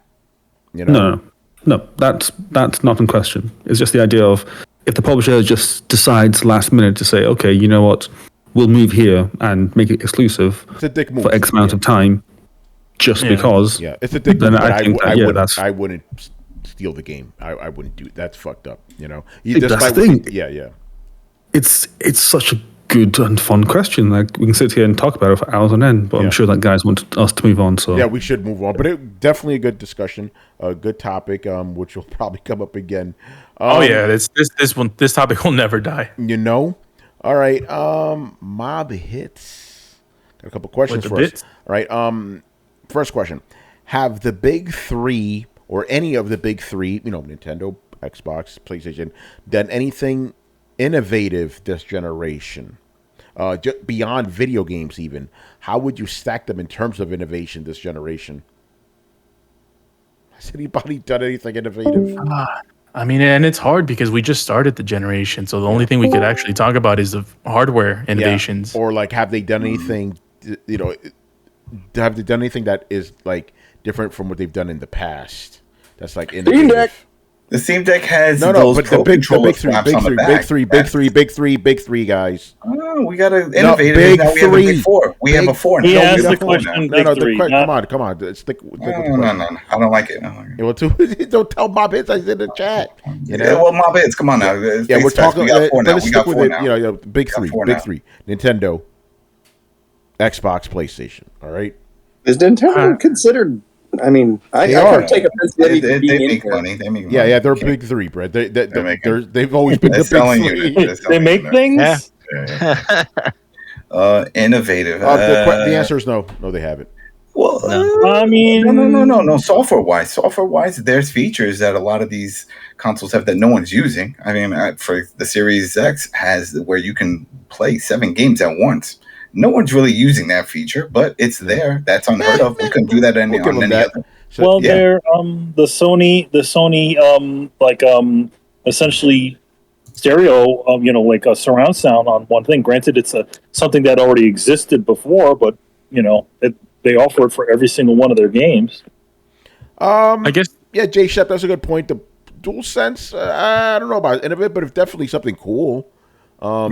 It's sort of an iteration. It's an iteration. DualSense is an iteration. Until it hurt me, and then I realized I didn't love it. I talked about why it hurt me. So, can I just say once you have a microphone for chat in your controller, you just never want to go back. Wait, repeat that again, Brett? Wait, there is now a microphone in the PS5 controller. There's a microphone, so when you're playing with people, you don't have to have a headset, and it is the greatest fucking thing ever. And now, every time I go back to PS4 or Xbox, I'm like, why is there not a fucking microphone in this controller? I'm trying to think. It sounds like something that's already been done, but maybe. A Blitz. There you go. Brett said something that's about PlayStation. There you go. I've never used that feature myself. I tried it. It sounds tin canny. Like what? Hello, what? Yeah, but the fact that it's there is pretty cool. You know, it's there. And the mute button is there too. That's pretty cool. PSVR 2 doesn't count because it's not out yet. Yeah, they haven't innovated yet. It hasn't been out yet. Yeah, and I'm not sure that you can call anything innovative that has the number 2 behind it. Yeah, that's also very true. Oh man, the sequel always does better than the original. It's never innovative though, by definition. Yeah, man. Aliens. No, man, that was in the sequel. That was the sequel. Man. Then. Yeah. Totally different song. Different song. Oh man. All right. No real innovation. No, but ours was but you know what? But the truth is, but they are right. It's not the same because it's the tempo. The tempo is what gets them the loophole. That's how a lot of places get around certain samples and stuff because of the tempo change. Yeah. Yo, man, Vanilla Ice, pay David Bowie and Queen. You know. All right. Let's move on here to Becky, who's been joining us in the chat tonight. I think we've answered this one before, but why the fuck not, right? What's a game, if any, that you had given up on but later decided to give another go and you were all into them? For me, it's Cyberpunk. I got it on day one and ran so bad on PS5 that I returned it, vowing never to return to it. After hearing that the PS5 patch was improved things, I decided to pick it up again, and I'm back, baby. I really just wanted to read the question because I want to read his story. That's pretty dope. For me, I've said this before. Journey. I played it when it first came out, but it came out when Mass Effect 3 came out. So I'm like, I just want to. I'm in shooting, killing shit mode. So this little peaceful game, I play. I'm like, it's all right, whatever. Obviously I beat it. It's only 2 hours. Then I played it again during the summer. Like, oh, this is actually pretty cool because I was open to it. So that's one that I came back to. One thing to remember about Tony is he's not very good at multitasking games, or at least he used to be. I kind of have to be now, obviously, but I just remove my emotions out of it because if I have to review like 4 games in a month, no emotion, just play the game and review it. Emotion. Yeah, exactly. Adam, what about you? What's a game that you originally didn't like, but then you tried it again later? Like, it's good. Oh damn! I don't even know, man. I play so many fucking games, and I bounce around to them that even if I don't like it, I just keep going with it. But I don't know one that stands out. I'm trying to think if there's one that stands out. Come back to me. I'm thinking. All right, Carlos, what's a game that you didn't like initially, but then you liked later? This is a tough one because I don't think there is. Oh, maybe Street Fighter 4, maybe. I guess because that's the law of Street Fighters though. Like you might not hate it, but you don't completely love the experience that when it launches. But then after a couple of iterations, it's like, okay, this is the butter version. Yeah. But no. I got it. All right, what is it? Keep going. It's Uncharted. When for the PS3, I remember when I got a PS3 much later on in the game. I got it was like on sale toward I think it was a few months after that. Then The Last of Us came out, and then it was over. So I got that one much later. But everyone kept always talking about Uncharted. Oh, play this. You like these adventure games? And I booted up. I was like, it's all right. And then I left it alone. And when the PS4 came out, then I can play them there. It was like an upgraded version, or maybe it was somehow it was upgraded. Yeah. Yeah, and I said, all right, let me go. Oh, there's the collection. Yeah. That's right. They released a collection. So I said, all right, let me go into it. And I got hooked, and I beat them all. I ran through them, that whole collection. I was like, oh, shit, these are pretty good. But the ones on my PS3, that one, I didn't put any real time into it. Yeah, I mean, you should like Uncharted. It's fucking Gears of War, just with more, climbing. Puzzles. There was a lot of puzzles and stuff like that. Good stuff. Parkour. It felt like Assassin's Creed, but Indiana Jones style. Yeah. Brett, what's a game that you didn't like at first, then you liked later? Believe it or not, Dark Souls. Ah, yes, we heard this story before. But go ahead. For those that who are new to the show, when I first started my first run on Dark Souls, I went into it blind. Well, I had played Demon Souls. Well, I had not played Demon Souls, rather. That's a whole different thing. But I went into Dark Souls blind, and I was like, man, this shit is just oppressive. Like, the mood, everything's just, like, dark and leaning in on me. Like, it's just, I don't know, man. And then everything is so brutally hard, and there's no sign of friendship or, like, safety or peace anywhere. This thing is just a fucking walking nightmare. I'm not doing this. I fucking quit. And then, like, 6 months later, I came back after somebody had been like, I had told somebody, and they're like, yeah, those games are hard. A lot of people can't beat them. And that statement made me just kind of puff up and be like, fuck you mean can't beat it? So I went back and I gave it another shot and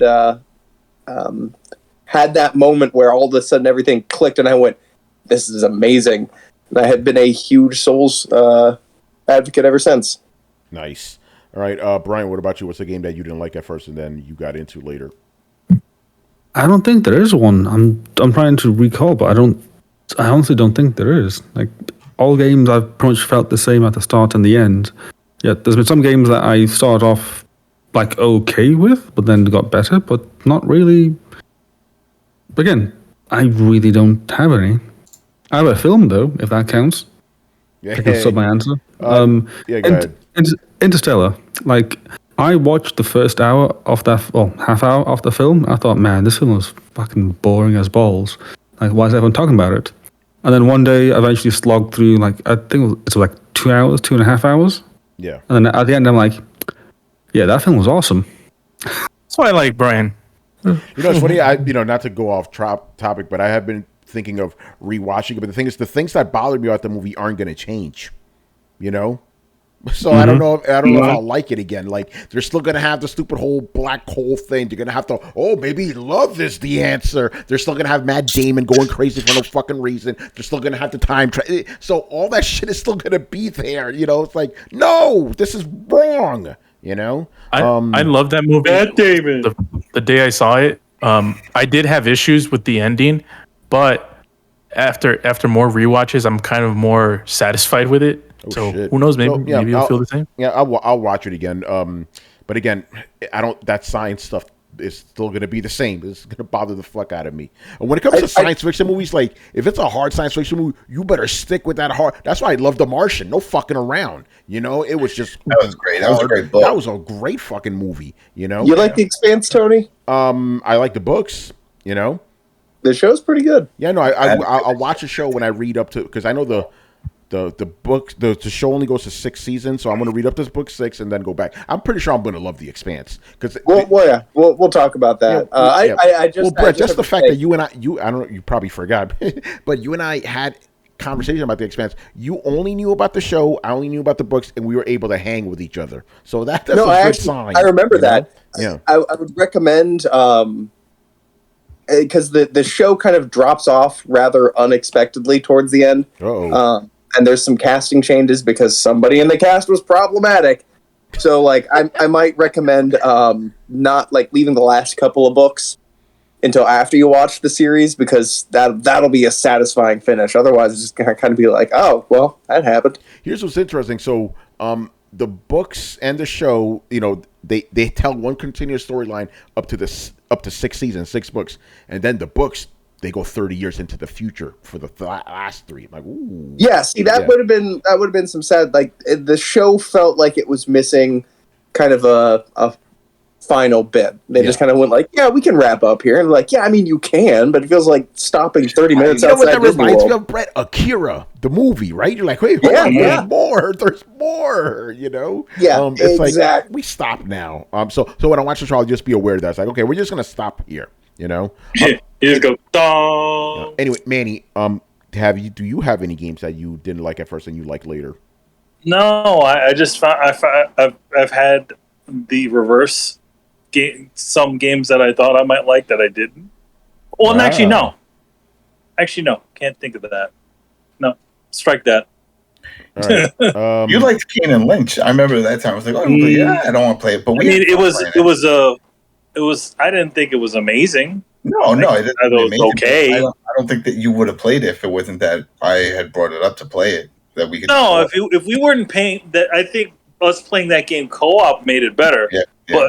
But that co-op shit was also fucked up, man. Like half the screen, like the way they clipped the screens in, like you couldn't see things on each side.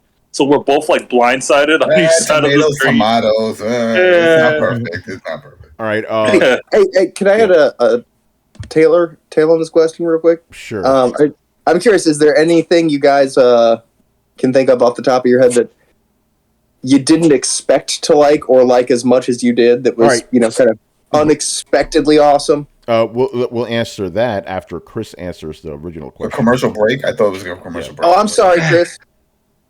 Yeah, I guess I have two games that I was pissed at first, and then as I played them, I started enjoying them.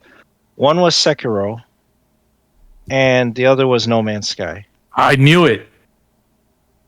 With No Man's Sky, I was just pissed off, man. Like none of the hype was real.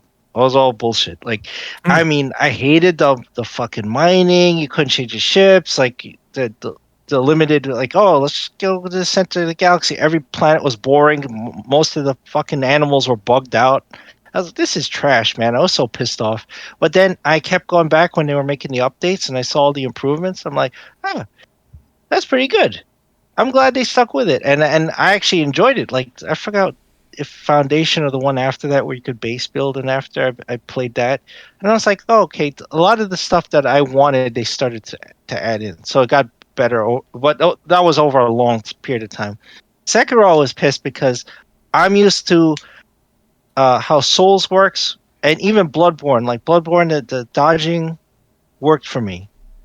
Sekiro, you can't really dodge. You have to parry everything. I was like, fuck this shit. This takes too much like Twitch reaction, and I just want a shield. And even if I can't have a shield in Bloodborne, at least I could dodge or shoot someone out of an action. But like Sekiro, no, it was just completely unforgiving. You had to parry, and some of the fights were like parry crazy, and I was just like, I was getting pissed off. And then eventually, as I progressed through the game, and I started to figure out things, I actually enjoyed it.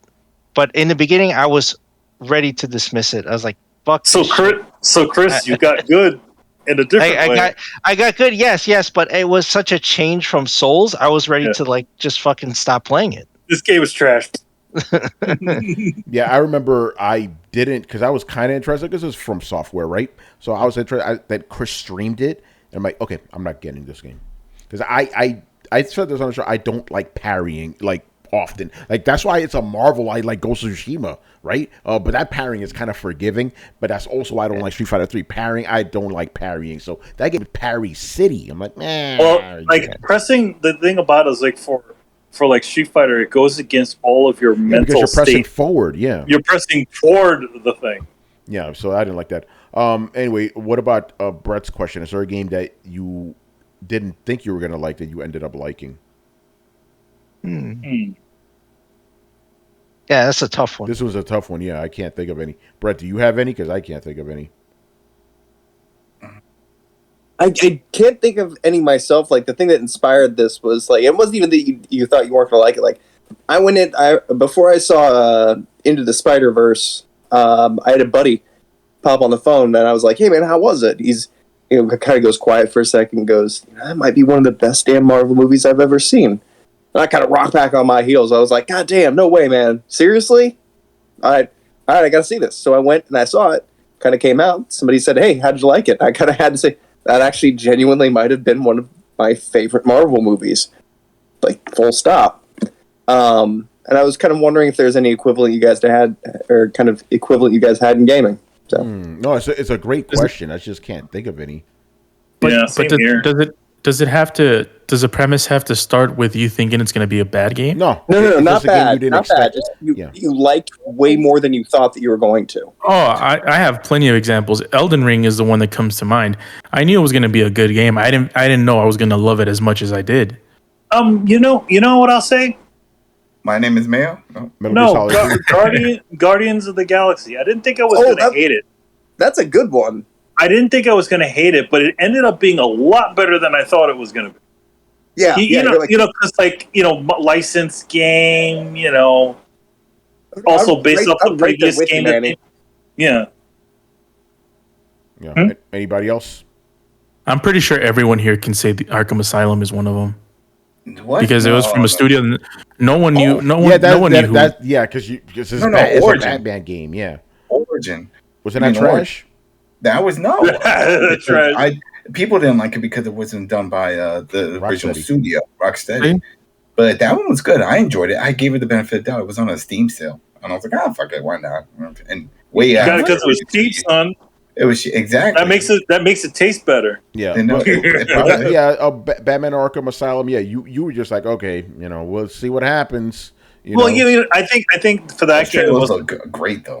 I think for that game it was like, oh man, because this is in the era when we're in the middle of the era of licensed game not so good. Yeah, Blitz, you gave me my answer. Jedi Fallen Order. I purposely skipped that game. I'm like, this thing's gonna be trash. Fuck this game, But then a year later, it was on sale. I'm like, and I had already. Okay, I didn't get it originally because I just hated Star Wars at that point after The Last Jedi, right?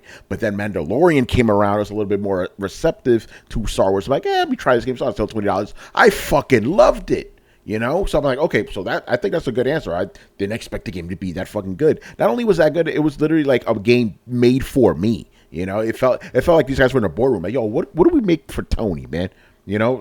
That's when a game is good, when you feel they made it just for you. Great fucking game. I was not expecting that. All right, anybody else? Yes, Monster Hunter World. Ooh, excuse me.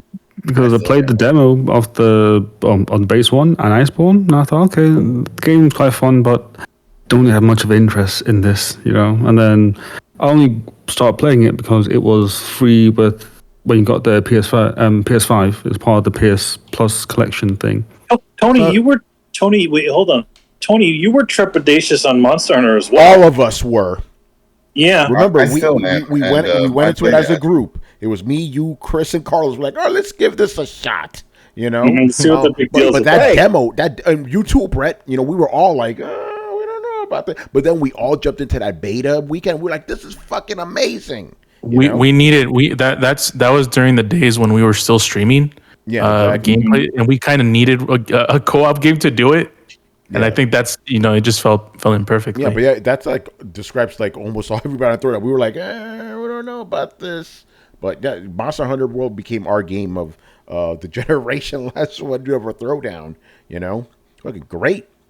God, when are they making a fucking sequel to that? Yeah, I know. The rumors it's going to be called Monster Hunter Paradise, only on PS5 and current gen. So let's fucking go. Please.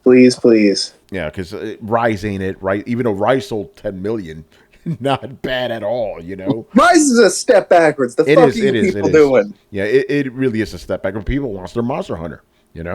So. But they got that kooky swinging mechanic thing that's kind of. Yeah, that's good. They'll probably bring that to the new one. I'll tell you what that is. That's Nintendo holding the industry back. Yeah, well, Nintendo tends to do that. Yo, man, they doing some Bayakamano type of shit in that game. Shit. All right, next one. This one we have answered before, but we'll just do it quickly. Just give me one answer, and then we'll just move on. What is your favorite gaming franchise? Adam? Gears. All right, Gears. Carlos? Get back with me on that one. All right, Metal Gear Solid. Brett. Souls. Brian. God of War, I guess. All right, Manny. You know what my answer is. Metal Gear Solid. Yeah, of course. Kojima. Manny's favorite franchise is Kojima. It's Kojima. Chris. Resident Evil. All right, Carlos.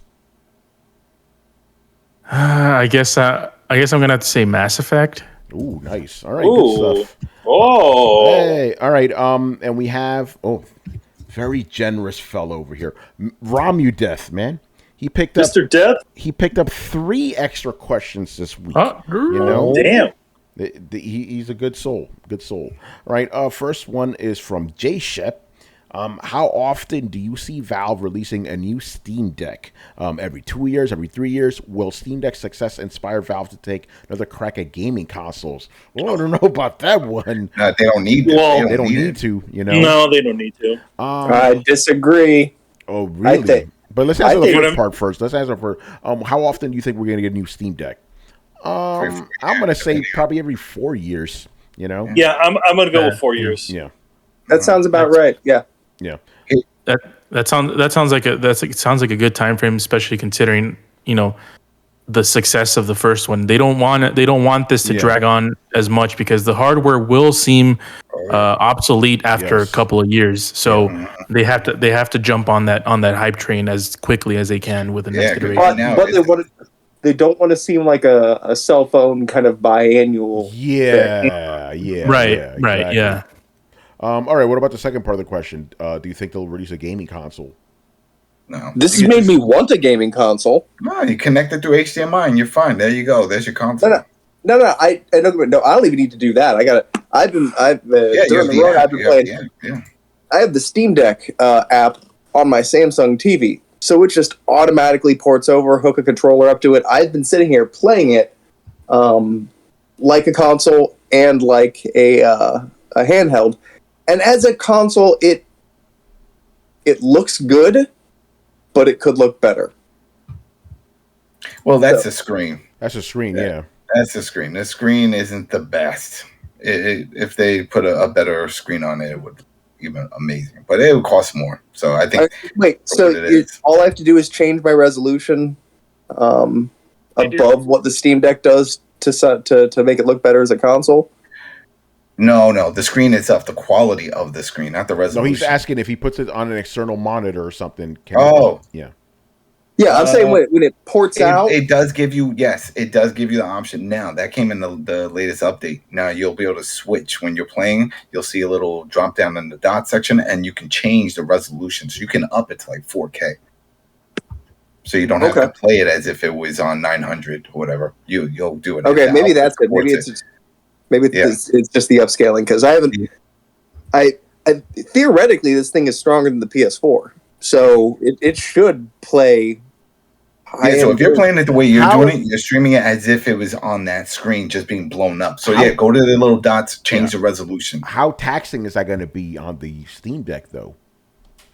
I mean, I'm assuming there's going to have to be a performance hit. Well, So make sure you have it plugged into the power, because it will train. I mean, obviously Okay. that you need to do that. But I don't. If you I want to put it in a way that makes me able to understand this power a little bit better, because you can look at the numbers, but it doesn't really give you the true scope of it. So the PS5 is roughly 14 times stronger than the PS4 in computational power. Okay. So there's your frame of reference. The Steam Deck is 10 times computational power of the PS4. Right? So when they say it's between the PS4 and the PS5, it's just below the PS5. It's just marginally below what a PS5 can run. But Brett, still, I need to stop you because I find that interesting, because I know, and I've said this just without thinking about it. I can't name one game, but with God of War, I said, hey, it runs about as good as a PlayStation Pro, PS4 Pro. So you're not that off in what you're saying. Hey, there you go. Yeah. Mm-hmm. Yeah, no, you're not off, because God of War, if you put it on original settings, it runs between 30 and 40 frames per second, which is exactly what it runs on with the PS4 Pro. So, and it'll sound like a PS4 Pro. No, this thing is another still game I tested, but I can't talk about that until Tuesday. You know. I think I'm actually like it's hard to wrap my brain around the fact that, like, because I'm so used to handhelds being underpowered. Yeah. And I think that with that comment, like, are you sure you can handle it? Like, yeah, the thing is it's a beast. It's shocking what this thing can handle. It's magic. It's fucking magic. The best was a Digital Foundry when they were like, this exceeded all expectations, and that's a big deal coming from them, because they usually have low expectations, because they're like, nothing is as good as they always say it is. Yeah, there's always flaws. Oh, listen, I'm gonna say Thursday show, I got some shit to say that I can't talk about right now, because I'm like, how are you doing this? You know. Question, Tony. What's up? Is it amazing or is it spectacular? Yes.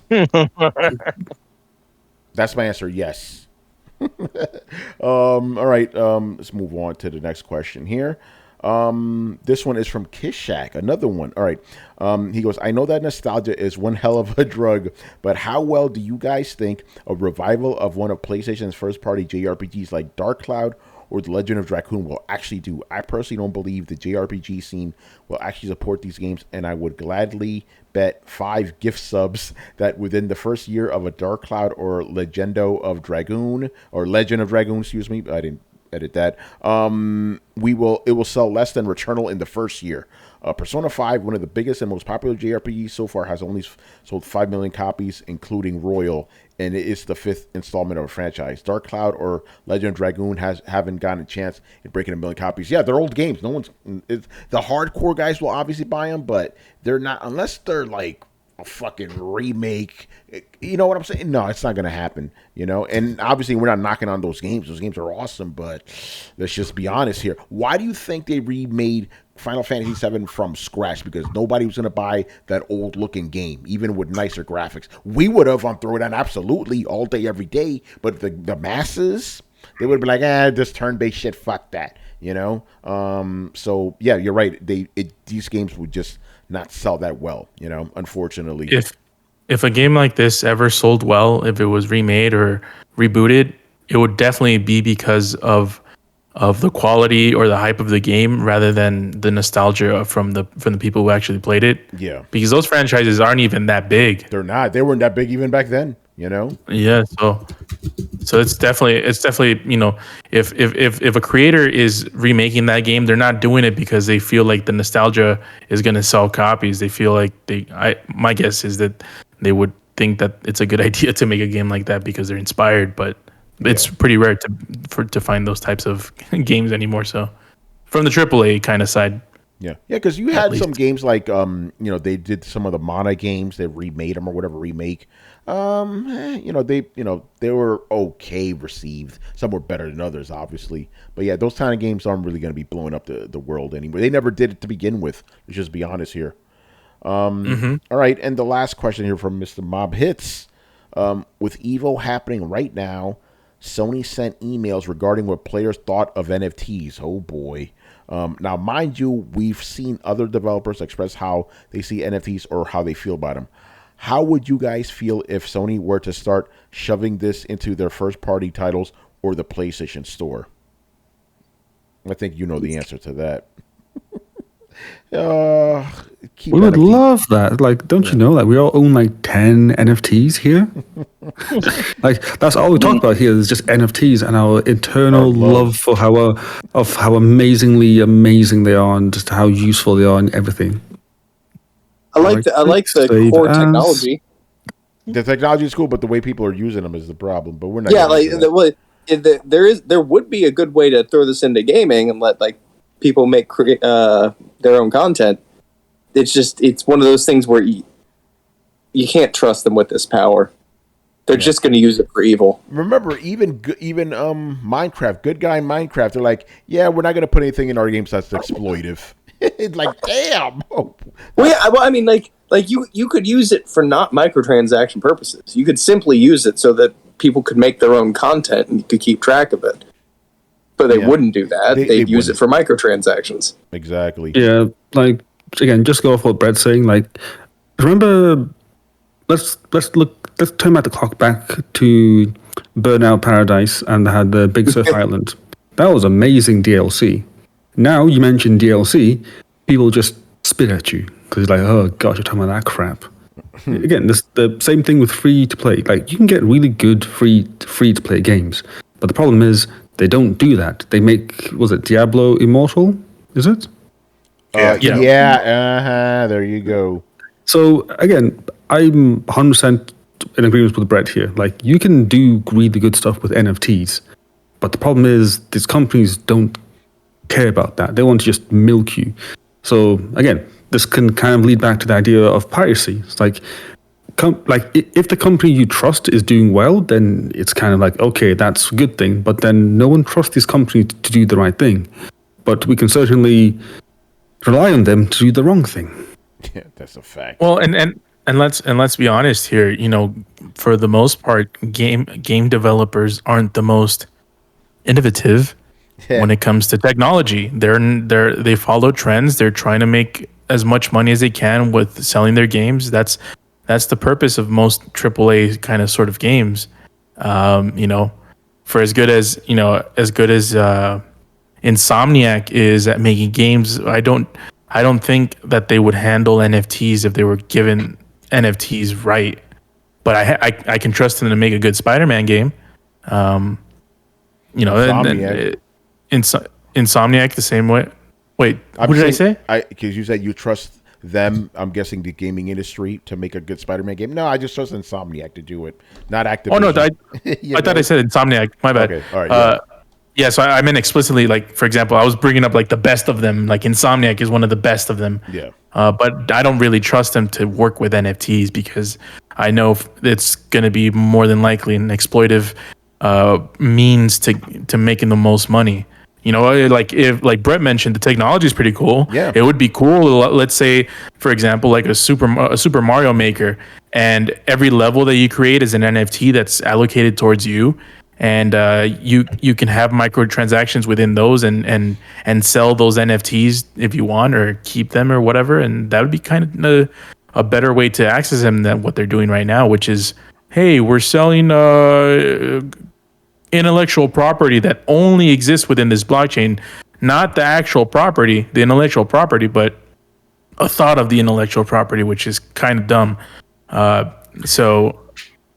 You know what I want to say? I still feel a lot of people don't even understand that. They think they're actually owning it. They're not. No. Yeah, they don't. Like, for example, with an image, no, you get a code that says you own that specific image of, you know what I'm saying? It's like you don't own the image. It's no.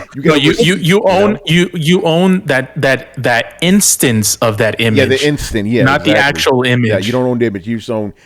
Yeah, it's so weird. It's like here's a receipt for one version number 5 of this image, and that guy. Well, you could use it for like we use it to like track inventory and who owns what. Like the way I could like see it working would be like, let's say you're playing GTA, right?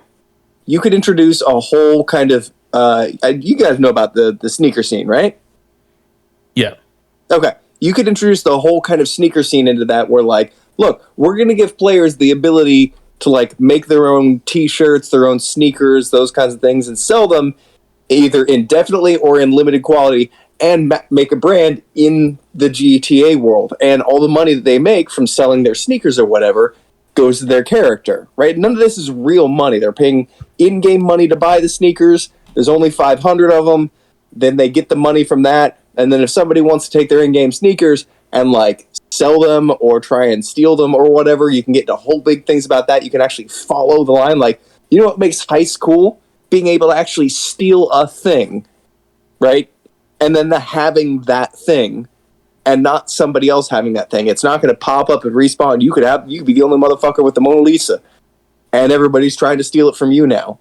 Like, there is cool implications, but again, people are just going to use it to sell you bullshit in-game real stuff, or in-game stuff for real hard-earned cash money. Yeah, there's definitely ways where you can implement this kind of stuff in video games, and people who pour in hundreds and hundreds and hundreds, sometimes thousands of hours, can actually kind of make a profit off of something that they worked hard in within an actual game, like having an economy in a game that allows for people who play it and to sort of profit off of what they do.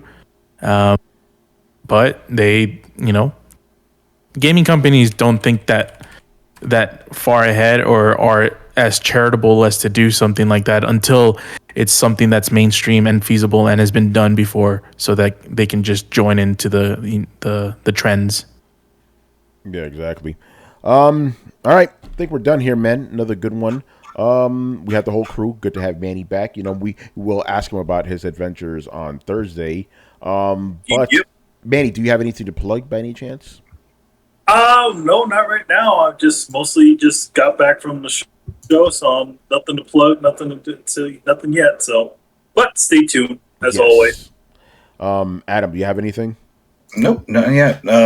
Walking Dead, Tales of the Walking Dead's coming. So, Adam, did you ever find out if The Walking Dead was going to come out earlier for AMC Plus?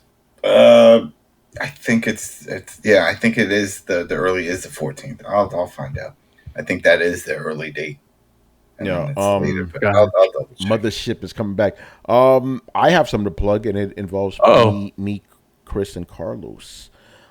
Today we recorded a podcast for Prey, the Predator movie, and it's over on the Coalition's YouTube and also on the site coalition.com with a K. So go check it out.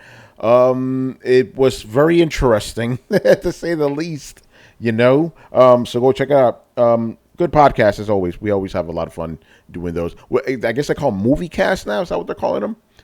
That's pretty appropriate, So yeah, go check out the latest movie cast of Coalition where we discuss Prey. Yeah, good podcast.